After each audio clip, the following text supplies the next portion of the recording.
My husband and I have 3 kids in elementary school. We have a half crazy dog who lives in our house and thinks he owns it. We have lots of kids in the neighborhood. My husband's brother lives on our cul-de-sac and they're 2 kids, so a lot of times our house is filled with kids and dogs and neighborhood dogs and all sorts of stuff. So it's not often quiet at our house, and maybe you can relate. Well, one afternoon my husband came in from a walk with a friend of his, and I was making the dinner and the kids were doing homework at the table and the dog was barking and it was kind of active, and he comes in kind of quiet, and I looked at him and I said, "Well, how was your walk?" And he said, "My friend asked me a really interesting question." I said, "Well, what did he ask?" I'm stirring, and what did he say? Doing all my stuff. And he said, he asked me if I was willing to do less and be more. And I'm halfway through, making the dinner, and I stop and I look at him like, "Well, what's he mean by that?" and John we sort of talked through what that meant. And he said, "I'm not exactly sure, but I really liked the sound of it." And maybe you like the sound of that too, but in a lot of ways I think it really sounds nice to be able to do less and to be more. But who's gonna stir the chili, and who's gonna get the laundry done, and who's gonna pay the bills?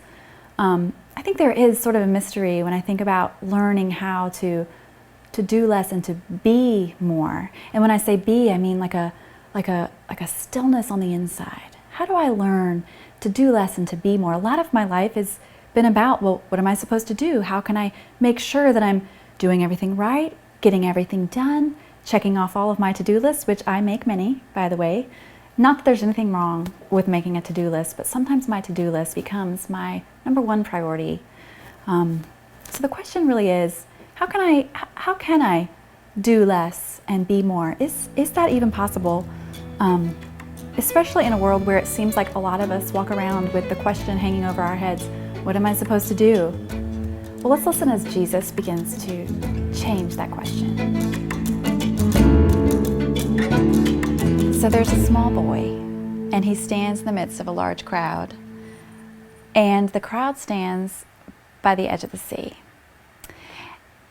And the boy stands with his lunch, and there's a lot of other boys and men and women around him, and his hair is blowing in the sea breeze, and it's about time for lunch.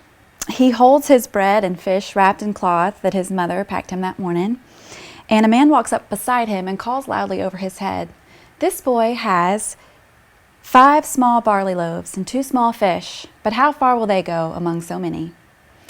And the boy follows the man's gaze and looks and sees another man standing farther off, and the first man next to him, he looks in his eyes and he notices that this man looks tired and discouraged and somewhat weary. And as he follows that man's gaze and looks at the teacher's gaze, he sees something in the teacher's eyes that's very different.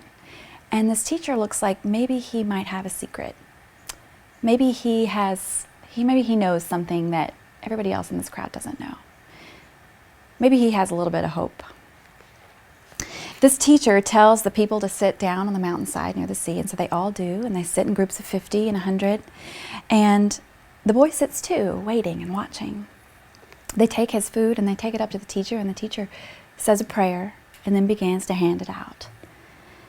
And the boy gets his portion, and he can't believe it. But this man had told his mama's morning bread to multiply, and it obeyed.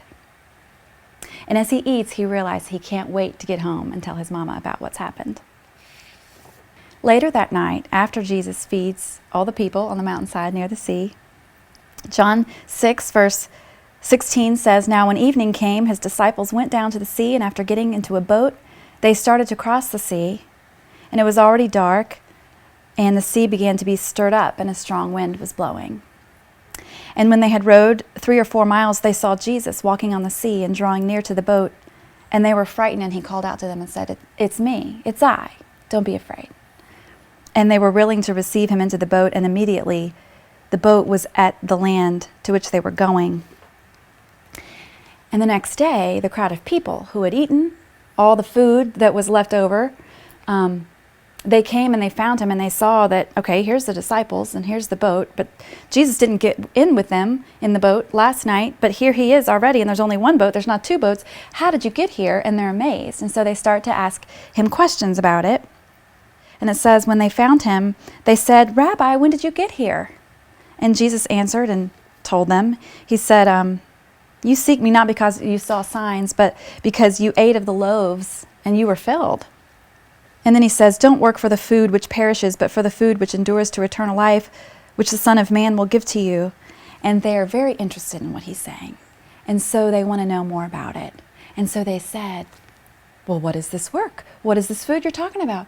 What can we do to do the works of God?" And they want to know what it is they have to do. What are we going to do? And I am so very familiar with that question. Just tell me what to do. Look, I want my kids to be in a good spot. And I want my kids to grow up to love Jesus and to make great decisions and be safe. Tell me what to do. I know I need to choose a college soon. And I don't know which college is going to be best for me. And I'm afraid I'm going to make the wrong choice. Just tell me what to do. I don't care what the answer is. Just give me a list. When I was in college, I remember I went to a Bible college, and I really wanted to, and it's a worthy thing. I wanted to know how to do the Christian life right. What am I supposed to do? How will I know that I'm doing this thing right? How will I know that I'm most pleasing to God? And so I did this. I read that verse that talks about the fruit of the Spirit being love and joy and peace and patience, kindness, goodness, faithfulness, gentleness, and self-control. Yes, there's a song. Yes, I know all the fruits of the Spirit. And so what I did was, this is a true story, I took my planner, because of course I had one, and I opened it up to the first, I think it might have been January, because New Year, like, here we go, we're going to get this Christian life right. Because there were other things in life I couldn't control, but I felt like this is something that I can, because we have this book and it tells us what to do, so let's do it.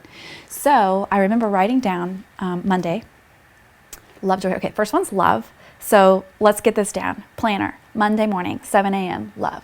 This week, we're going to work on love. And maybe by the end of the week, I'm going to be a more loving person. And then in the end of 9 weeks, I'm going to be really awesome, because I will have gone through joy, peace, patience, kindness, goodness, faithfulness, gentleness, and self-control. I would say maybe Monday around mid-morning, I had decided that the Christian life was impossible because I could not be loving anymore.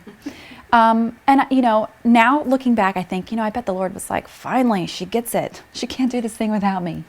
But I took what God intended to be a description of a person, his personality traits that he's put within me, and I teased them out and put them on a list to try to figure out how to do this life right. What am I supposed to do? And that's what the people were asking. Like, look, you're saying this works of God? Okay, tell us, what shall we do so that we may work the works of God?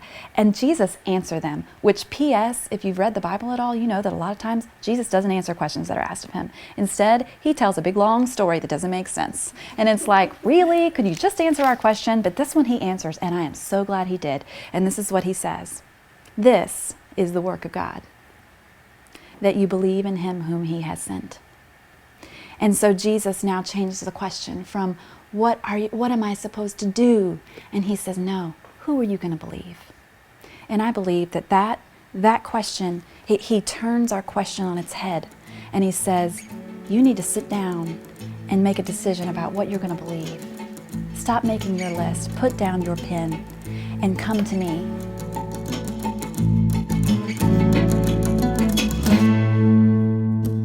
Well, during one of those particularly active afternoons, I'd given the kids some apples for a snack, and I noticed that they were doing something with their apples there at the table, and they all kind of were gathering the little black apple seeds from the inside, and I almost watched their little brains click, click, click, click, and they all sort of got up from the table, started to run outside. One of them grabbed a spoon on the way out, and they ran into the front yard.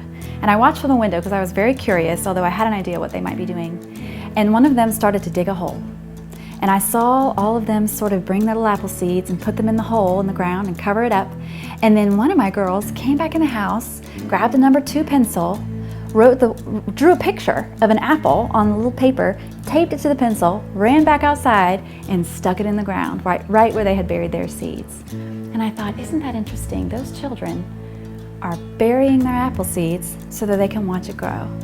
Now, they're kids, and so you know that they had visions in their heads that tomorrow after school, they'd probably come home, pick a few apples off their newly sprouted apple tree, maybe swing from the branches and have a great old time. Because I know that they did think that, because the very next day they got home from school, they ran to that spot, and checked and see if anything had grown, and of course it hadn't. When I think about the difference between what am I supposed to do and what are you going to believe, is I think about those kids, and I think about my own kids having planted these seeds in the ground and waiting for them to grow. And I think about how God plants seeds of desire and of faith and of hope in our hearts. And it takes a lot of faith sometimes to believe that they're going to grow. And instead of asking, what am I supposed to do? What am I supposed to do? He begs us to say, won't you just believe me? Won't you just believe me? Instead of trying to always please me, I believe he's asking us to just trust me. And a lot of times as a good girl, I've thought life is all about trying to please God. But I'm not sure that's really what Jesus taught. And I'm not sure that's what he teaches today. I really believe that that as we learn to believe him, that pleasing him will come naturally. And it won't be so much about trying to please, but of learning to trust. I hope that encourages you today.